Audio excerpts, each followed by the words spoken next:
Good morning! Kakagising ko lang. Actually, nagising ako mga 6 or 6:30 pero dapat ang gising ko pa talaga ay 9 para makompleto ko yung 8 hours na tulog kasi medyo late na ako nakatulog. Pero kasi nasanay na ako na maaga ako nagigising kasi pagka may pasok yung amo ko, ako gumigising kasi hatid ko siya sa work. Makalimutan mag-pray lagi. Tapos yung gumising. Thank you Lord. Panibagong araw, panibagong buhay, panibagong chance. So yon, samahan niyo ako sa aking araw ngayon. Laga muna ako ng itlog para sa tuna spread namin mamaya kasi lalagyan ko yun ng nilagang itlog. Para habang gumagayak ako, kumukulo na siya para bago ko umalis, okay na. Diba? Halos ganito lang naman yung trabaho ko. Lagi. Araw-araw, gising na maaga. Sabado ko linggo, tanghali na ako kumigising kasi ang kain lang ng amo ko ay alas 12 na ng tanghali tapos dinner. Minsan, kapag umaga, kakain lang ako ng tinapay or kahit ano, yung mga natitira namin, mga leftover. Kaya mga itlog dito. Pero may nabibili naman dito na kagaya dun sa atin.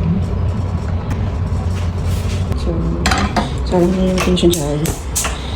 Kaya natin siya paluwa. Toothbrush muna at magkilamos. Ito yung nag-trending sa TikTok na toothpaste. Ganito, ayun o, ganyan siya sa loob mo siya dito. Lalabas dyan yung... Minsan, ganyan siya. Ayan. So, una, ganyan siya. Tapos, tagal siya, parang nagiging kulay blue. Kasi na kayo, medyo ganito yung siya ko.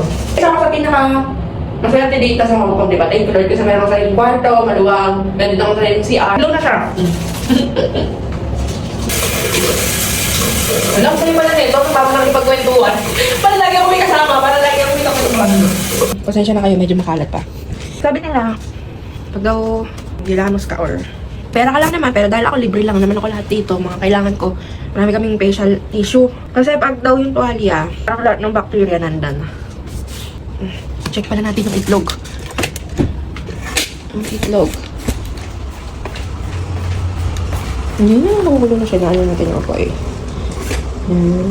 Isa lang kami sampayan dito. Ganyan talaga siya. Yan, dyan nakasampay. Ligpitin na natin itong mga ating hinigaan.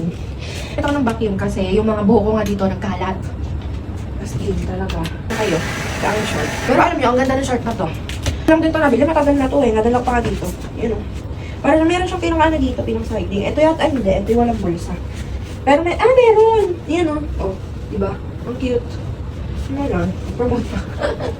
Nadala ko ng daldal. Wala na palang full storage na pala nga ni.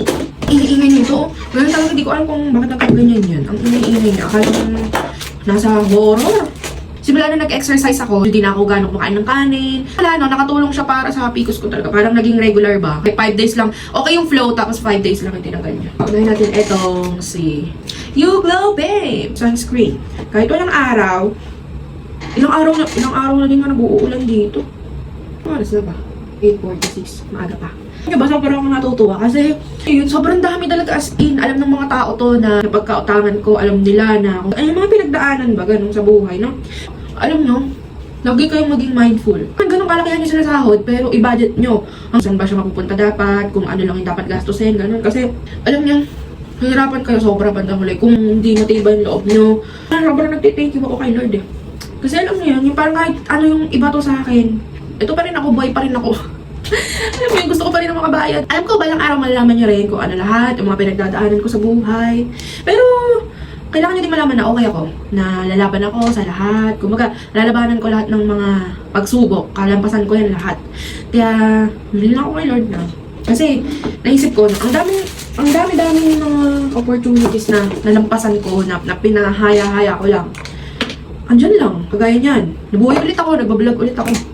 Kasi alam ko, bukod sa may itutulong ako sa mga tao pagdating sa mga karanasan ko na sana ang nagawa kong mali, wag na din nilang gawin para hindi na nila pagdaanan kung ano yung pinagdadaanan ko. Though hindi naman pare-parehas ng sitwasyon, makakakuha ka naman ng aral, ganun. Kahit na sobrang gulo ng isip ko, kasi alam niya talaga. Pag may PCOS, parang kanya mo yung, alam mo yung parang nanaginip. Kasi hindi ko nga alam, basta lagi patalo-talo ako ng kwento, ganun. Wala lang. Gusto ko lang may nakakausap. Gaya niyan, kausap ko na kayo ngayon. Ang dami niyo kausap ko. Sana, nandiyan pa din kayo. Pero alam ko naman na, marami naman magsusupport sa akin. Mga minsan nga, hindi ko sukat akalain na hanggang ngayon nandyan. Alam mo na, lagi ko nang naaalala si Kumaring Ann ko. Si Kumaring Ann. Santos ba? Apelido. Ito pala lagi akong gumagamit ng... Ito napakatagal na nito. Dito ko lang talaga siya nagamit. Lagi akong nagaganito, yung Vaseline. Kasi tutuyo yung... Ano labi. Ayun na, meron na tayo. Peanut sandwich. Peanut sandwich. Ano ito? Peanut butter. Pwede na tayo mag-walk. Late pa tayo. 9:40 naman eh. Ayan na yung itlog. Pag maglalaga kayo ng itlog, babad nyo sa tubig para madali siya balatan.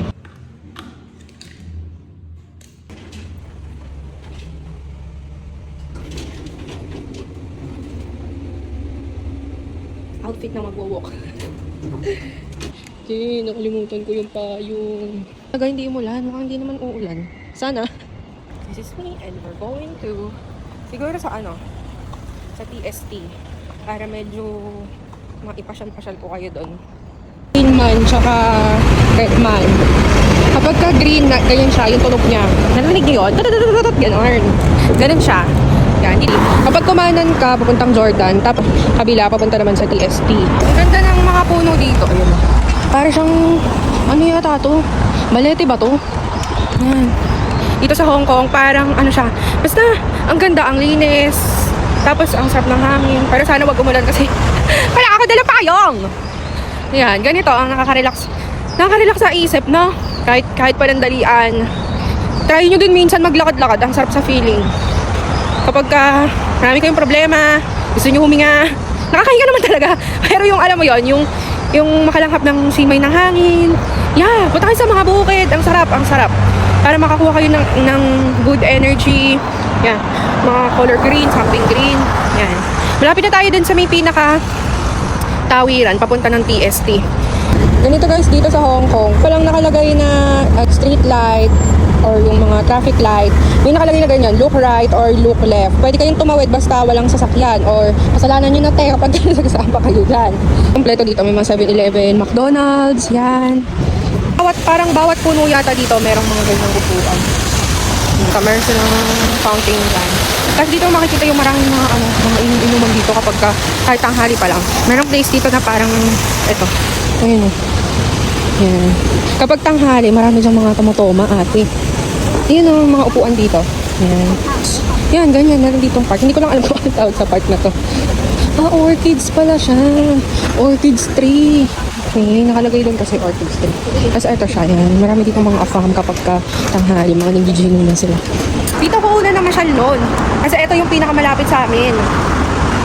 Ito yung isa sa mga pinupuntahan ng mga tourist dito sa Hong Kong. Walking distance lang siya sa amin, kaya kahit everyday, pwede akong pumunta. Marami dito mga upuan, no? Nakikita niyo yan? Yan, sa mga palibot ng mga puno, merong mga upuan. Diba? Talino talaga ng mga tao dito sa Hong Kong. Ito siya, oh. Nakikita nyo? Yan yung mga pinagpipicturean nyo na nakikita nyo yung mga building na ganyan. Tapos marami din ditong mga, yung ano ba yun? Nangingisda. Namimingwit. Ganun. Kahit wala naman sila namimingwit. Siguro mga mga thunders na to. Siguro mga pastime. Ganun. Yeah. Diba? Ang sarap dito, diba? Ang ganda.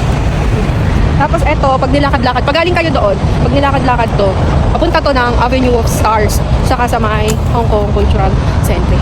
Ayan, nakikita nyo, may nangingisda. Madami yan. Minsan may mga nangingisda dito. Ito pala yung pinaka niya. Waterfront Podium Garden pala yung kaninang pinuntahan ko. Ang tawag pala dito ay Victoria Harbor. Yan. So, time check. It's 10:15. Umalis tayo doon ng 9:40. Nakikita nyo to, yung Big Bus Hong Kong. Yan yung sinasakyan ng mga turista dito. Alam mo yung open, yung pinakataas niya. Seriously. Yeah. May picture na ako dito last time. Kapakita ko lang sa inyo ng malapit. Yan. Dito siya sa TST.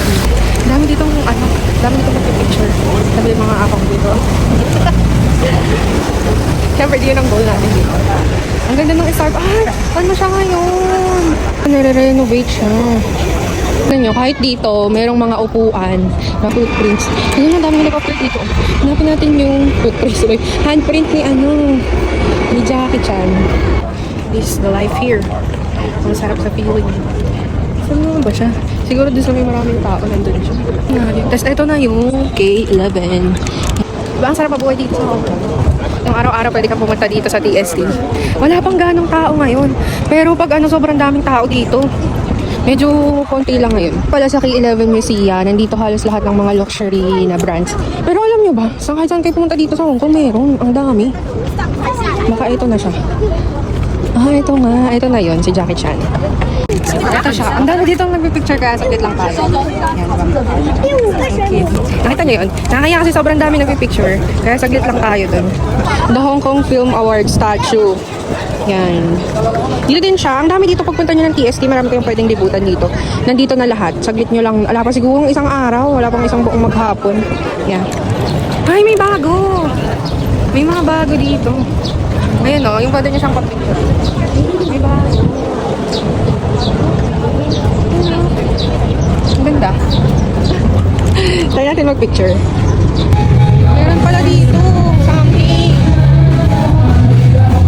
Diba?